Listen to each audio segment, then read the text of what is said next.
Live from the Talking Joe studios, it's Talking Joe.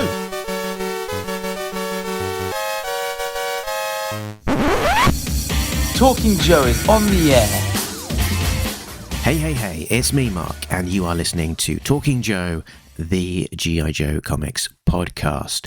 We are back fresh from JoeFest 2024, and we'll bringing you some exclusive content from the show. First up is this shorter episode for Super 7. Now, Super 7 had a booth at JoeFest 2024 for the first ever time, and they brought with them all sorts of exclusives. But significantly, they unveiled the prototypes for their new G.I. Joe O-Ring line called Reaction Plus. This included the Crimson Twins in a mirrored box, just like the originals, but in business suits, Bats, a Cobra Commander, a Snake Eyes in a visor, and Cover Girl. Now, in previous announcements, the Super 7 O-Ring figure line was described as bringing in G.I. Joe from Sunbow, from Deke, and from the 80s comics. So I joined Brian Flynn, the founder and owner of Super 7, on the show floor to discuss G.I. Joe comics and the new Reaction Plus line. Now, just as a fact check, because I'm sure people call me up on it otherwise, we did talk about Quinn and Weasel Skull Necklace Snake Eyes, and Brian mentioned that those had never been made before. I appreciate they have been made in various forms, including comic 3-packs, probably not quite with the original O-Ring aesthetic from the original line, but let's not get into semantics on that. And I didn't pull up Brian on that just because of the time that we had together. So I decided to let that one lie. Let's go to me on the floor. So here with Brian Flynn, JoeFest, the Super 7 booth. We're Talking Joe. So yes, we are. We are the G.I. Joe Comics podcast, talking, focusing on comics.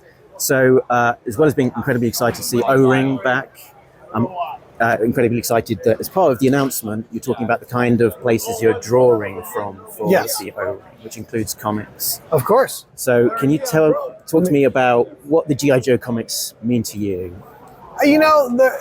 It's always so interesting, how everybody comes to the stories and how everybody gets connected with it. We talk a lot about, with all sorts of toy lines, all right, maybe you watch the cartoon once a week on Saturdays, or maybe it was an after school that you spent 30 minutes with, but then you spent hours with the toys.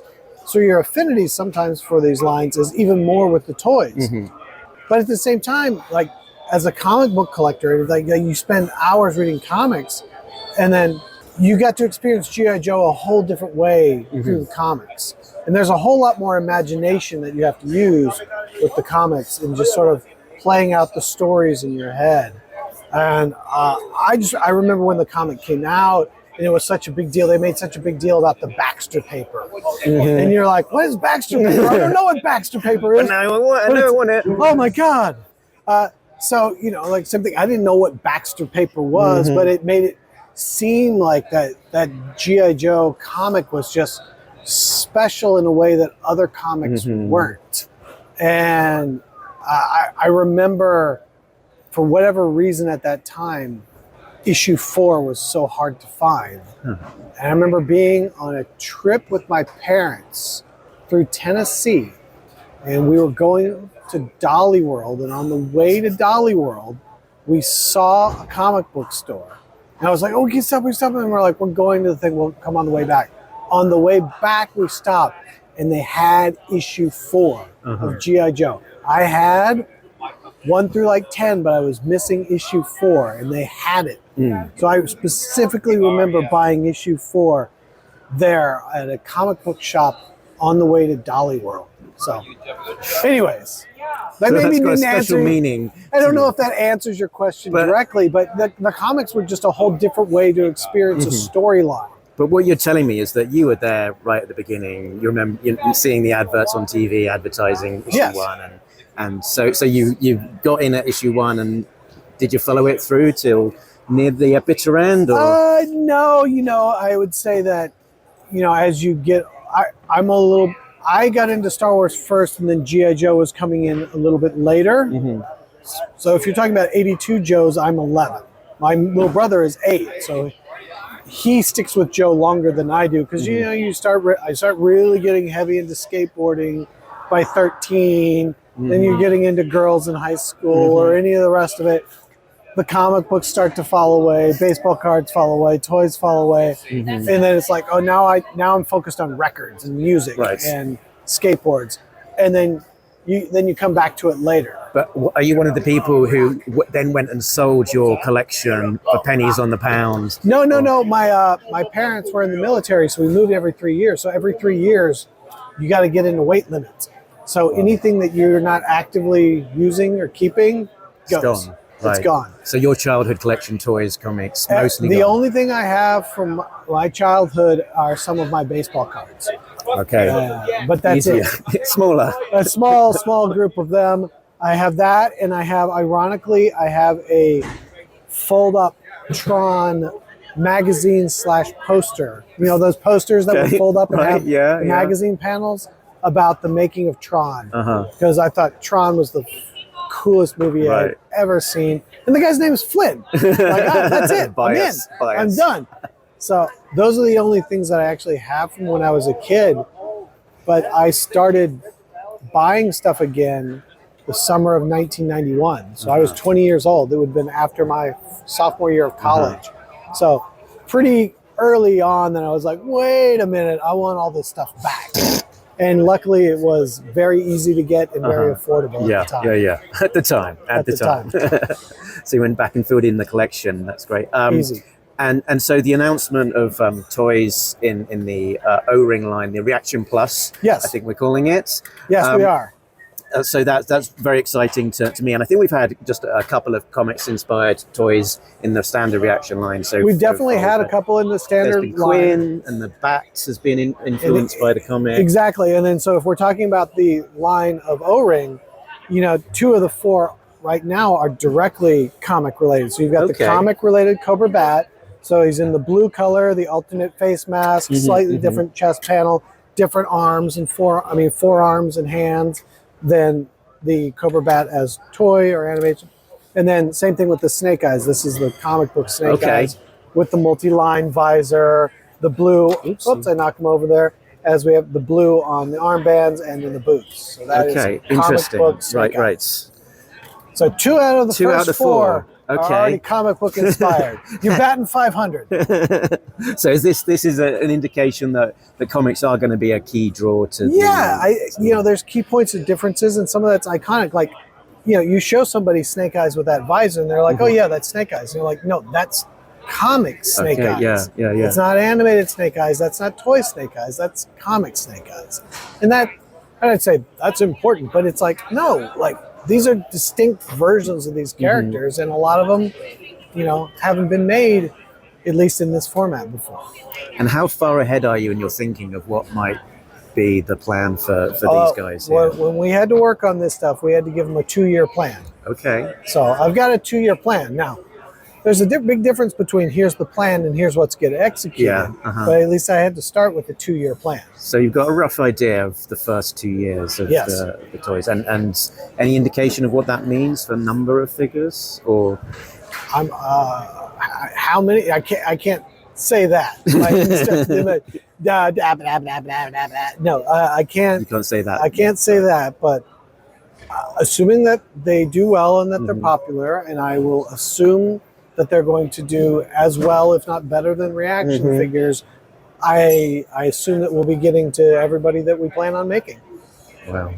And is it open to, so is the main focus going to be like sort of the comic inspired and the animation? What they're going to be the main sources for these? Well, it's not so much the main sources. The main driver is, what do you not have as a collector already? Like, O-rings have been made for a very long time, and they've made a lot of things and a lot of characters, and it's like, what do you as a collector not have yet? And that's what we tried to do in Reaction as well, is what do you not have? And so I'm focused on filling those holes in your collection, whether it be from the comic or from the animation or from a foreign country or from here or there.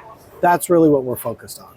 And the fact that we got a bat here, which is very similar to one that we've seen already, is that an indication that we might see some of maybe the reaction figures that we've seen previously in this format? Or? There's not very many that cross over. Okay. There's not, for the most part, we're moving on to, yet here's more ideas and more characters you don't have. So, yeah, so like people have been asking me, like, are you going to make Raven? It's like, well, we've already made Raven once. She's not in the line plan for O-Ring. Okay. So, like, 2-year line plan. Huh? 2-year line plan. 2-year line plan, at least at this point. But it's. I know that there's a lot of things people would like to see from. I'm for those listening, I'm gesturing to a whole display of reaction. Like, I know that there's some stuff over here people would like to see here, but we're really just continuing this. Like, let's get into something new again and again and again. And I know that a lot of people have their favorites from the comics. We had a guy come up saying, if you do one comic figure, make it the Soft Master. Yeah, the Soft Master he brought up. He's like, it's the only character from the comics they haven't made. And I was like, that is not true at all. If I had one request, it would probably be Dawn at this point. It's amazing that it's one of the, I guess, more iconic characters of recent years in the comics that hasn't ever seen. Well, I mean, was it wave 1 of reaction or wave 2 of reaction that we did Quinn? Because I was like, how can we not do? How has Quinn not been made? But even then, our version of Quinn. Let's see, he's over here. Hold on, everybody's got stuck listening to me walk through this. But there's more versions of that. It's like same thing. Like, what about the Snake Eyes at the end of that issue where he's wearing the weasel skulls, and everything? It's like that's never been made. Like, there's so much stuff. There's the I can't remember their names right now. The robots that they end up having to make the hole in the floor for, where they fall through. They make basically a hole in the floor with the rug, and that the robots have to fall through. From the very early issues that we talked. Yeah, it's from the earlier. When infiltrating the pit. Is that the bit we're talking about? I think so. Yeah, and it's just like there's a ton of stuff. Yeah, have lots of people come to you with their wish lists at this point? And do you take that kind of stuff into consideration? Or obviously, like I said, we've already planned a lot of stuff, so I'm always listening because everybody's come to G.I. Joe or any line that we're working on from a different perspective with a different history. So when they talk about what they're interested in, one, it can get you excited, or they've thought about things that you've forgotten, or was like, well, no one cares about that. And then you find out, like, even here, the 6 figures that we have, the most talked about has been Tomax and Zaymot in the suits. That would not. The package. The package is beautiful. But, it's like, but that's not what I expected people to be the most excited about. So you never know, and I'm always checking myself against my biases on whether that's right. So I always listen, and sometimes people do say, like, why haven't you done this? And you're like, why haven't I done that? Oh my God, you're right. Like, that's such an obvious miss. So I always listen. I just can't usually say anything one way or the other. Absolutely. And have you been paying attention to what's going on with the modern comics and the Skybound relaunch? Bits and pieces. I don't have as much spare time as I used to, so I pick stuff up, but I'm not as good about being like, I've got everything and I'm reading everything. But like, yeah, Skybound, I know it's been going really well and people are really happy with it. And I guess as well now it's potentially part of what you can do. Maybe. Yes, I mean, if you're making comic stuff and they're making comics, we're having conversations about another comic thing that happened recently that we're trying to make into a toy. That'll be super interesting. Okay, is this in the G.I. Joe corner? It's not in the G.I. Joe corner, but it is in another big license of ours who has a modern comic that's out right now, and a character in that modern comic has taken off, and we're like, why don't we just make that? Oh, interesting.